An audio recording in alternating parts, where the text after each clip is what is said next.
My name is John Jackson. In the 1980s, I had 7 years working in local government in London. I was then recruited into the National Civil Service, and in 1999 I was posted to the office of the Deputy Prime Minister with responsibility for the reform of local government in England. And I worked on that reform for 4 years. But what we found was that a high proportion of the municipalities who struggled with the reform, they showed a failure of leadership. And this was the beginning of my interest in leadership in local government.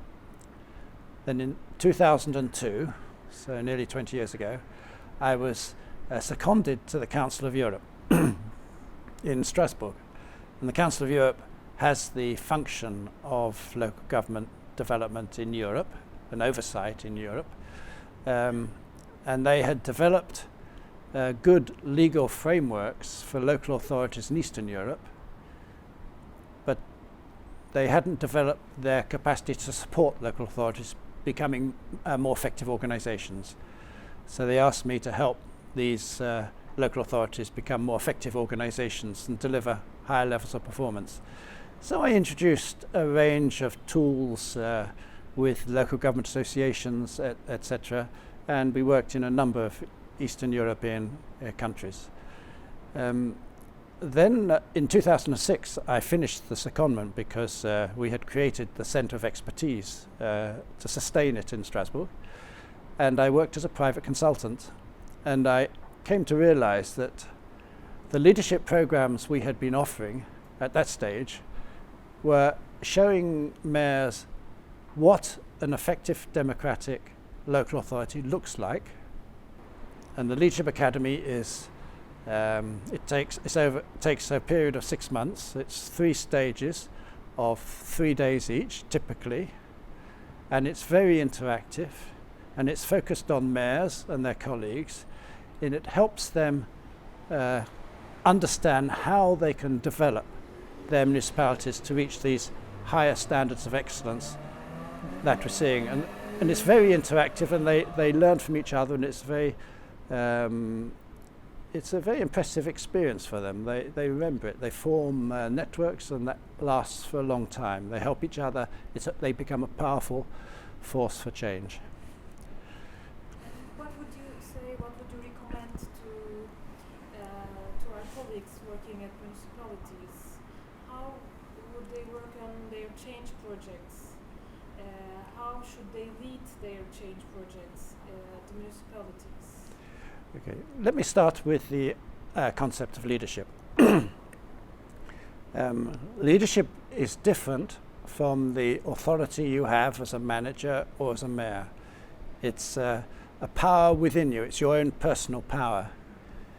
And you can have a choice. You can either use your authority as a manager to get things done, in which case you'll never achieve more than 40% potential from your staff.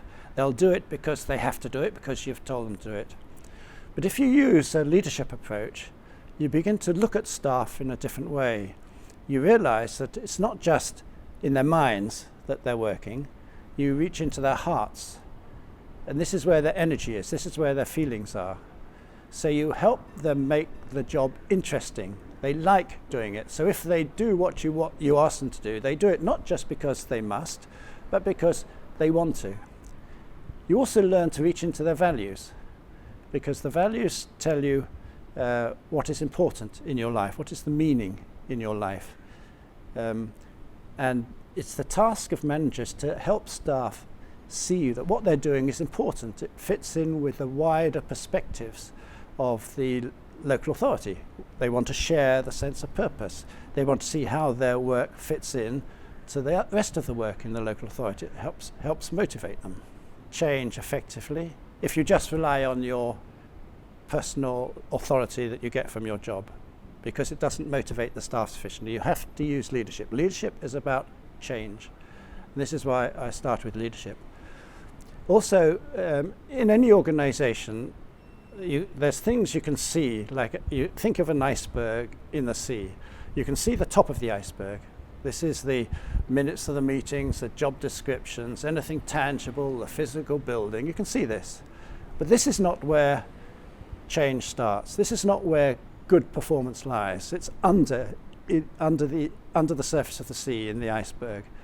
And the challenge for managers is, how do you actually get under the surface? How do you get into the culture of the organization, the behavior, the loyalties, the non-formal communication, the way people behave towards citizens? Do they welcome them? The way staff work with each other? Do they try to develop the staff? Do they give them as much information as they can? Do managers support staff in their work? So you're working under the surface. And if you're going into change, the first thing to do is, and change is everywhere. There's change coming from a changing environment, there's changing functions, or there's decentralization. Change is a constant in local government. So this is why leadership becomes so critical. But you have to know where you're going. And it's not just you knowing where you're going. What is the object of the change? What are the benefits of the change? It's all the people affected by the change. Unless they actually believe in this change, you're not going to make it effective. So what do you do as a mayor or as a manager to help staff and help other stakeholders, help local government associates, help the NGOs, help the business sector if the change involves the community? How do you help them understand the change, see the benefits of the change, believe in the change, feel good about the change, so you get them on side? And the big risk is that you try to do this too quickly. You try to impose your ideas on them. And it's worth investing a lot of time and effort into either focus groups, discussion groups, meetings, meeting individuals, meeting groups, workshops, talking through the change. And in every case of change, there'll be winners and losers. And it's really important to identify who change is going to affect negatively. Then find ways of bringing them around. Can you redeploy them? And I think a key mechanism is to create a change management group which includes stakeholders from whether they're junior staff, middle staff, senior staff. They meet regularly and they become champions of change within the organization. Then the key question is, how are you going to measure the success of your change? What is going to be the critical success factor? And one of the big risks is you create a lot of performance indicators, and then the staff think, oh, this is just something that the mayor is imposing on us.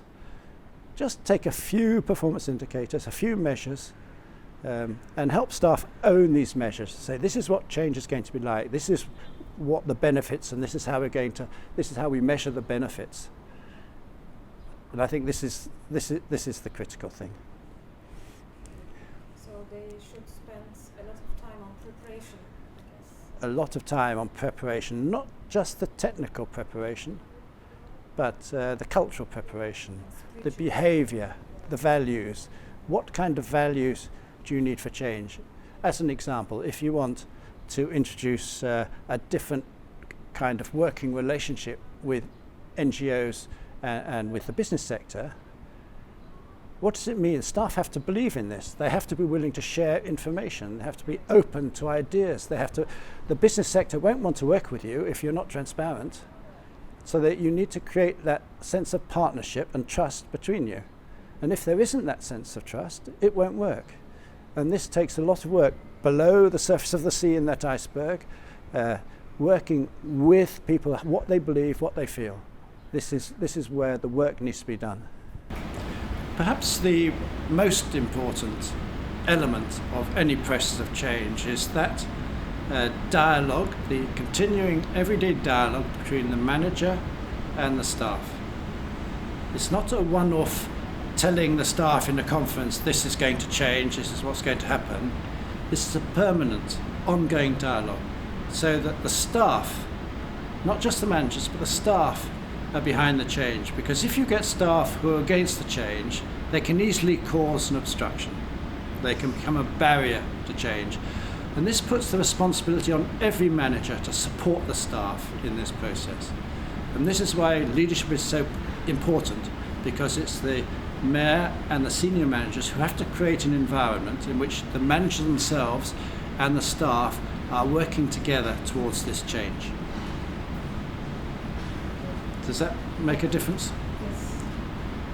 All the time you're making sure that people are on your side, they're supporting you, they want the change. And the best way to persuade them over time is to do some early wins. Show and celebrate success. Where staff have introduced change and it's working, and the measures show that it's working, celebrate the success. Tell people about the win. And you gradually build up that confidence that you're going in the right direction. You build up that support you need to go in that direction. That's very important to show some concrete Yes, first. yes. Concrete wins. Concrete ones. Okay, thank you. Acha.